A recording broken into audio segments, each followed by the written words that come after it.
Thank you, everybody, for joining us today on Take 10. We come to you every week with a look at a variety of mental health issues and related stuff that affects caregiving. I'm Ron Aaron, along with our co-host today, Dr. Jamie Huysman. Dr. Huysman is chief at WellMed Medical Management, working as a psychologist, trying to help folks deal with the issues they face. He's known nationally for his work in caregiving and addictions. And pinch hitting today for Carol Zernial, our friend Tina Smith. Tina's Senior Director of Caregiving Program Operations through the WellMed Charitable Foundation. She earned a bachelor's degree in psychology and a master's degree in social gerontology. And Dr. Jamie, we were talking off the air about how in the world do caregivers who are under enormous stress, how do they recharge those batteries? Let's say they can't take a vacation. What do they do? Well, you can't. I mean, let's face it, vacations like you and I were talking about, the Tahiti and Hawaii are just not necessarily in the primary caregiver's plans. And there's so many issues that lead up to that primary caregiver, by the way, that we're not even talking about because we don't have enough time. Like they have long distance caregivers, they have brothers, they have sisters elsewhere. They have a group of people that clinically, I will say, are going through their own poop storm because they may have not helped before. They may be codependent. I don't really know. But every time I get with a caregiver in my office, all of a sudden, all of this comes out. So I wish I could tell you it was strategically putting together the families and allowing the person to go on vacation. But often even that luxury doesn't exist. So we have to rely on our own selves. How do we recharge our own batteries? And to be frank with you, as a therapist, there's only several ways that really can retrain the brain, that can stay with you and accrue in your mind, that you don't have to go every day from hell to hell to hell, but you can start restoring and building up that recharge. And that literally is to set together a treatment plan for yourself to be that effervescent light in your life if you can't depend upon others. And we can talk about that. No, I understand and recognize you're a strong believer in counseling, seeking someone to work with. Can you develop that own plan for yourself, or do you need help? No, you do need help. I mean, we all need help. Help, I think, is a superpower, Ron. I work with our teams and talk to our leaders, and every time they don't reach out for help, I said, you're missing the boat. Superpower is reaching out, saying, I don't have it all. I'm the doctor of taking care of my mom or dad, but you're the doctor of your world. So reaching out's a good thing, having a good therapist every week or 2 weeks or 3 weeks to sit with. But to your point, you can be your own coach. You can literally take care of your own self. What we say as therapists is you want to recharge your batteries. You want to get out of the anxiety of tomorrow and the fears from yesterday. Well, just adopt yourself and parent yourself and start really with a plan of action. Start doing emotional regulation. Start finding the Pilates place. Start finding the yoga place. Start finding the film club that you liked so much before. Start programming that into your life on as frequent a basis as possible. And to make sure you only hang around healthy people that really enjoy that hobby, that can connect with you, and not hang around building people or to isolate. Those are the two ways I know that without a therapist, you can become your own coach. Tina, what do you hear from caregivers? It's tough sometimes, thinking about, so often they put their own needs on the back burner that just they're under so much stress they don't even realize how much stress that they're under. And so one of the things that we coach with the caregivers is about setting boundaries, learning to say, no, I'm sorry, I can't help you right now on that, or even just asking for help, to Jamie's point, getting that help, not doing this by yourself. And so, maybe it's a therapist, maybe it's a friend, maybe it's another family member, but not doing this all on your own. The body's going to tell you, Ron, your body's there for a reason, not just simply to walk around and to, be part of your mind, your head.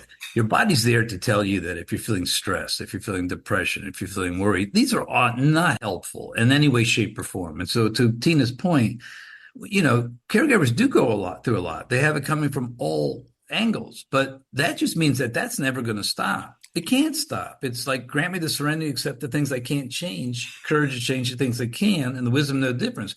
We have to develop a different response to that overwhelming caregiving piece and say, this ain't working.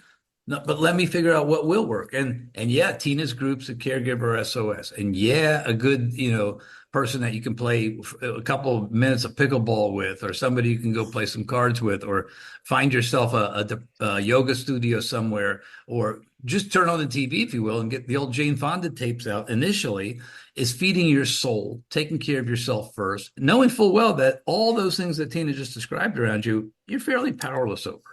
We'll pick this up in a moment, but I want to let folks know who may have just joined us. You are listening to Take 10. I'm Ron Aaron, along with Dr. Jamie Huysman and Tina Smith. By the way, Take 10 podcasts are available wherever you get your podcasts. Just look for Take 10.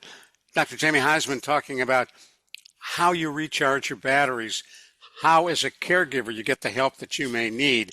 And Dr. Jamie, what about the caregiver who says, I'm done, I'm walking away? You're on your own. Well, listen, that's really, you and I have talked about this at length. I'm not sure anybody's actually going to do that without a plan of action. I've had employees who've been with me for years resign, and those that leave immediately and say, I can't do this anymore. I realize that that's few and far between. If a caregiver decides to say, I'm not playing this game anymore, Ron, and you're right, they're independent, they can. Certainly, they're going to put some plan of action in place, whether it's with the state, whether it was the agency, whether, let's say, it's with a church or a synagogue or ashram. They're going to have to be able to do that. And no matter what, they're going to have to start also at that point in time, obviously deal with some of the guilt, which is natural because it's not the natural response to abandon things. And also sometimes the shame because of family dynamics. So look, it's not any rocket science to know that a caregiver has to recharge their batteries through things like sleep, things like movement, things like socialization, connection with other people. They have to write things down, get things out, music, poetry, a journal of gratitude. They got to be mindful. Sometimes they got to do prayer, meditation. These are things that if you're overwhelmed with all the things hitting you at one time, what do you have any control over? And you have a control over setting that schedule to unplug, to do what I just mentioned, to go to a caregiver SOS where Tina's at and work with support groups. But if you're just totally overwhelmed and just falling over, well, that's more of a medical phenomenon, I think, that we have to look at. Tina, for those who don't know, Caregiver SOS, you don't have to live in San Antonio to access it. Tell us about the programs.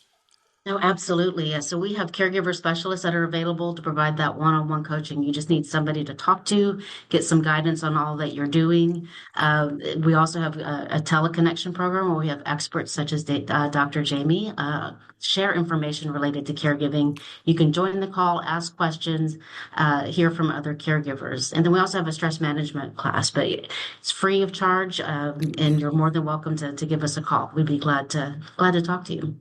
Now, is that streamed or do you have to be there in person? For the stress management. For the stress management, so we do online classes, and we also have a number of partner agencies across the country that are doing them in person. And so Perfect. If you go to our website, caregiversos.org, look on stress busting, there's a map of where we have different stress busting classes around the country.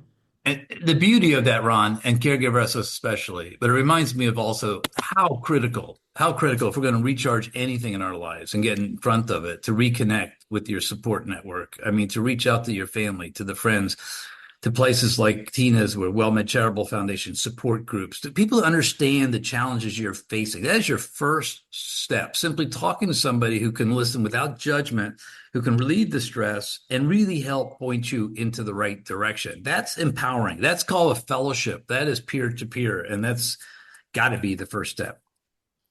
And for folks who are looking for that kind of help, is there a place you'd send them? Yeah, now you've teed up me. Thank you so much. I deal with caregivers all the time, and high conflict caregiving mostly, but we do have a program, a virtual program. If you go to STAR Network, STARnetwork.org, Survivors of Toxic Abusive Relationships, we deal with high conflict caregiving. We have free support groups, Monday, Tuesday, Wednesday, Thursday, drop-in sessions with people going through exactly what you're going through, that we teach emotional regulation and grounding techniques. So come on to tarnon.org. It's all yours. Dr. Jamie, thank you. For Tina Smith, Dr. Jamie Huysman, I'm Ron Aaron. Thank you so much for joining us today on Take 10.